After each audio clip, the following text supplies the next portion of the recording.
मला पंख असते तर. मराठी निबंध.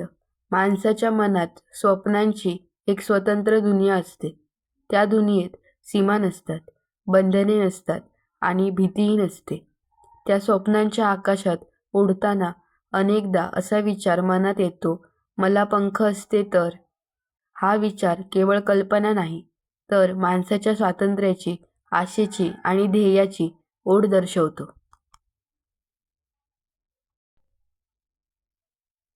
मला पंख असते तर मी सर्वप्रथम आकाशात भरारी घेतली असती. निळ्या आकाशात ढगांशी गप्पा मारत, सूर्यकिरणांशी खेळत मी दूरवर उडालो असतो. खाली दिसणारी हिरवीगार शेते, वळणावळणाच्या नद्या, उंच पर्वत आणि लहानशी गावे पाहून मन आनंदाने भरून आले असते. जमिनीवरून जे जग मर्यादित दिसते ते आकाशातून विशाल आणि सुंदर वाटले असते.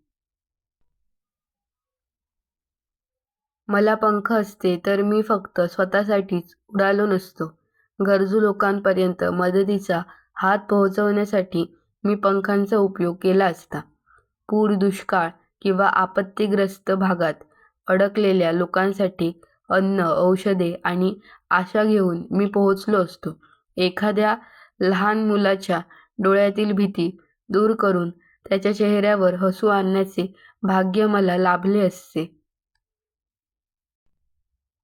मला पंख असते तर मी निसर्गाचे रक्षण करण्याचा संदेश सर्वत्र पोहोचवला असता.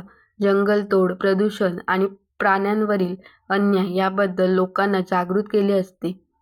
पक्ष्यांसोबत उडताना मला निसर्गाचे खरे मूल्य कळले असते. माणसाने निसर्गाशी मैत्री केली तर पृथ्वी सुंदर राहू शकते हे मी सर्वांना सांगितले असते. मला पंख असते तर मी ज्ञानाच्या शोधातही उडालो असतो. वेगवेगळ्या देशांतील संस्कृती, भाषा आणि परंपरा समजून घेतल्या असत्या. प्रत्येक ठिकाणाहून काहीतरी चांगले शिकून ते माझ्या आयुष्यात वापरले असते. अनुभवांची शिदोरी घेऊन परत येताना मी अधिक समृद्ध, अधिक संवेदनशील माणूस झालो असतो.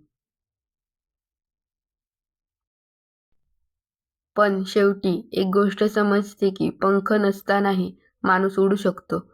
मेहनत, आत्मविश्वास, शिक्षण आणि चांगले विचार हेच खरे पंख आहेत. स्वप्न पाहण्याची हिंमत आणि ती पूर्ण करण्याचा निर्धार असेल तर आकाश गाठणे अशक्य नाही. म्हणूनच मला पंख असते तर हा विचार मनात ठेवून मी माझ्या ध्येयांकडे उडण्याचा प्रयत्न करत राहीन. धन्यवाद. व्हिडिओ आवडला तर व्हिडिओला लाईक, शेअर आणि आपल्या चॅनलला सबस्क्राईब करायला विसरू नका. निबंध कसा वाटला कमेंट करून नक्की सांगा.